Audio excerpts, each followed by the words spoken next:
All right. Can we talk about something?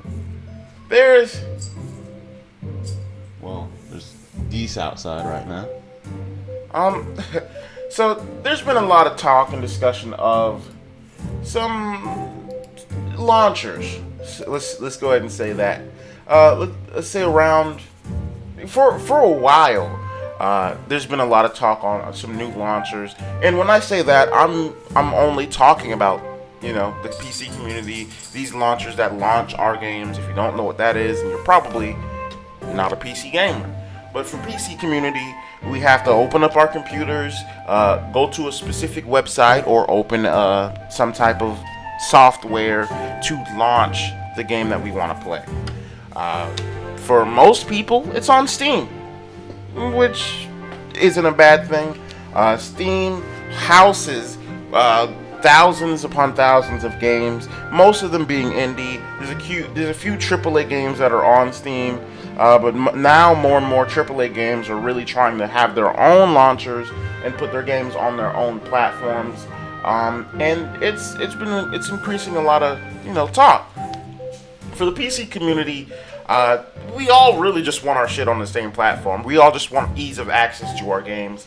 And originally, when Bethesda was releasing Fallout 76, they were saying stupid shit. Like back when Fallout 76 was first announced, that travesty of the game, they were saying that they weren't going to release it on Steam, and they wanted to better connect with their own consumer base. They're whatever the fuck, whatever lie that they told. They was basically trying to say that Steam is taking too much money away from the developers, because they get a cut. In order to publish your game on Steam, Steam has to take a specific percentage of the game, which, in all due honesty, isn't that big of a percentage. Usually it's widely known of a 30% cut, but it can vary if you read the terms of service for getting your games on there. It's basically a front-to-front conversation with you and Steam. You guys decide that. But at average, it's 30%.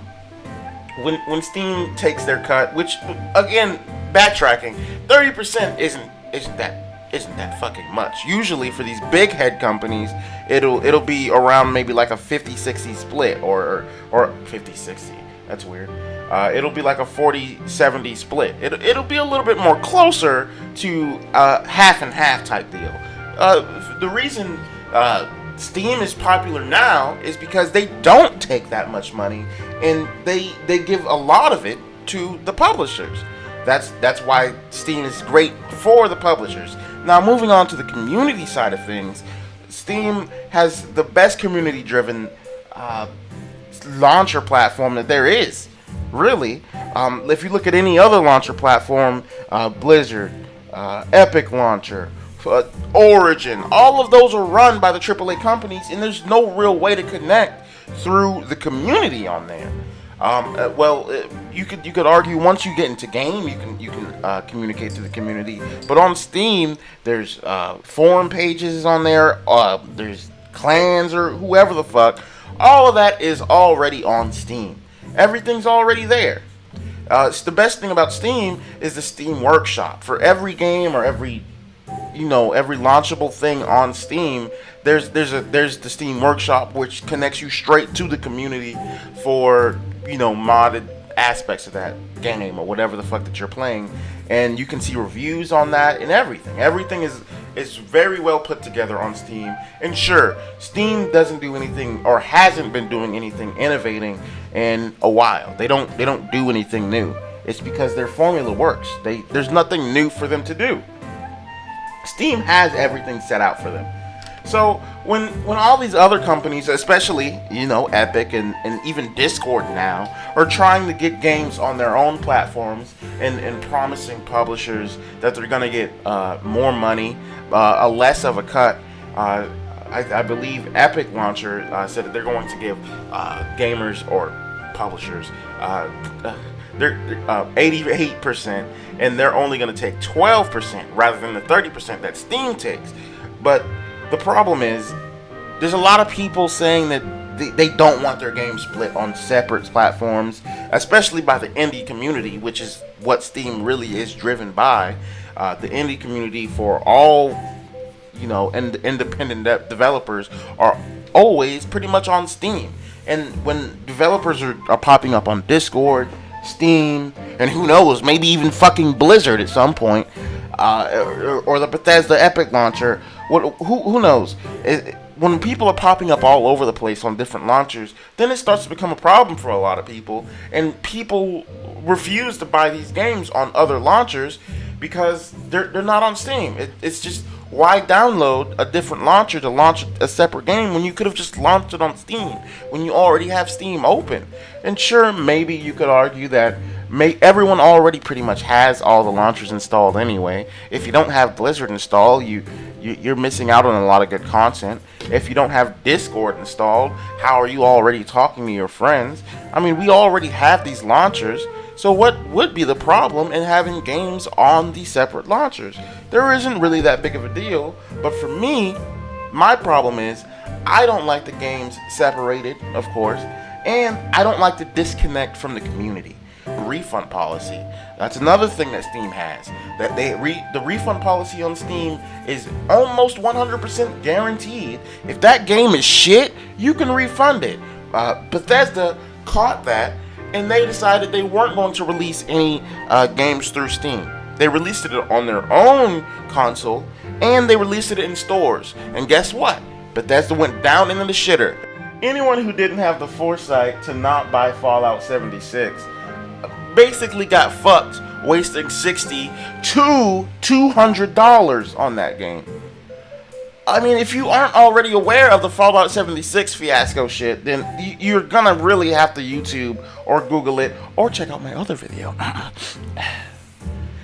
But here's one person by the name of Pentagon on a website. I'll link the website in the description.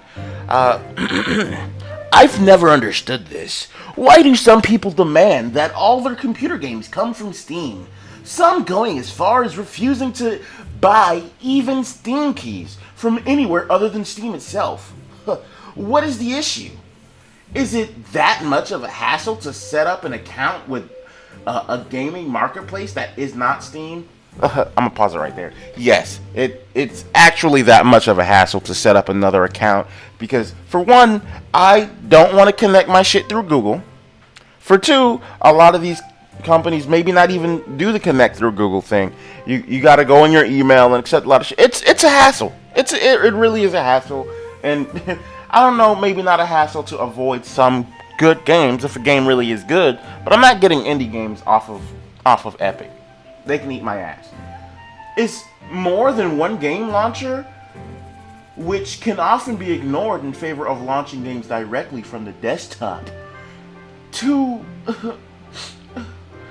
much trouble for some, as some people so loyal to Steam that they have shunned everything else because of reasons. I can kind of understand the final reason on dedication game consoles, as stupid as that is. Some people get passionate about the expensive inanimate objects that they purchased and want to prove to the others that they made the right decision, and those who choose otherwise made the wrong decision. But on computers, this makes no sense.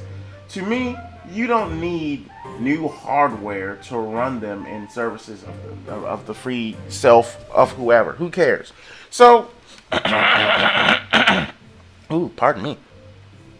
So, virtually, dude's saying that it's okay for console gamers to not have multiple launchers, but it doesn't make sense on the PC community.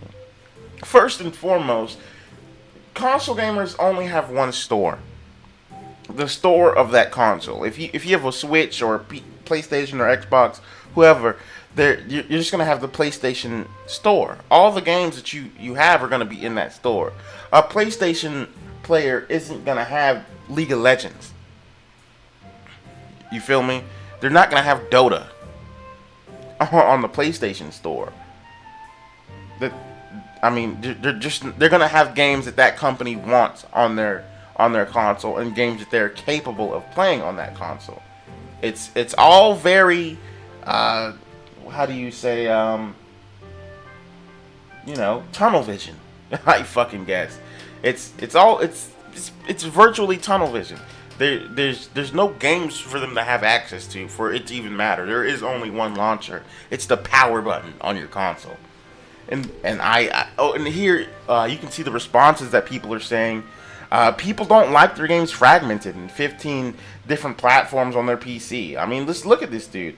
He's saying that he doesn't want his games on several different platforms, and it's true.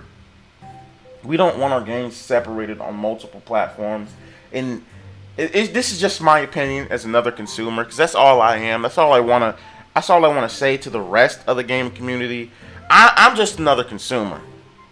I want the same things that you want in these games. I just want a good game to play. There's hardly any, which is a lie. There's tons of fucking great games out there right now to play. But in regards to these, I feel like conversations like these really only matter on the indie side of things. And it's such a difficult topic, really, because a lot of if a AAA game decides to not release a game on a specific launcher, then tough shitting for that other launcher, just like with Epic Games. Now, what if Epic Games are I'm stupid. Just like with Bethesda. Bethesda decided they weren't going to release Fallout 76 on Steam. What if they continue to keep up that idea of not wanting to release Fallout or future games on Steam? Because we already know they've done it. Sure, Steam has Fallout games on there. Every other game that Bethesda has came out with is on Steam. But this one, just because they wanted money, they decided to release it on their own platform. So, does this mean when they actually try and produce games that the community is really looking forward to, like Skyrim, are we just gonna have to suck our thumbs and bite sticks when they release it on the Bethesda launcher or whoever the fuck? Or do we hope that they release it on Steam, and if it's shit, we get our refunds? I don't know. But as far as I know, if it's not on Steam, my dudes, I'm not getting it. I'm not fucking with it. Especially if it's an indie game. If it's a AAA game, I'll just get it on a console so I can play it with better quality. Like, what's the point? Anyway, I'm out. I just wanted to talk about these games being on different launchers. This shit's stupid. I mean, I don't even know what the big problem is for people who don't, especially because these are arguments brought up by PC gamers. Console gamers don't give a shit about our launchers. Isn't the PC community supposed to be united? The console gamers are fighting over which console is better, and we know which console is better. This fucking PC. Like, what the hell? But I'm done. Fuck the PC community, dude. I don't even know anymore. These launchers and these developers just want money. That's all it comes down to. Anything that's not on Steam ain't getting my fucking money. If it's good and if it's worth it, then I'll get the game. That's it. That's all that matters. Just produce. You know what? Scratch everything up to this point. If your game isn't good enough and doesn't meet the cut, you don't even deserve money. First and foremost. Secondly, if you have a good game, people are gonna get it, regardless of whatever launcher it's on. When Blizzard came out with Overwatch, they didn't put that shit on Steam. They put that shit on their own platform, and Overwatch is constantly at the top of Twitch. It is behind Fortnite, but that's a different story. But anyway, again, I'm out of here, dudes. This shit's making my throat hurt. I gotta go shit anyway. Beat boop. Beat boop.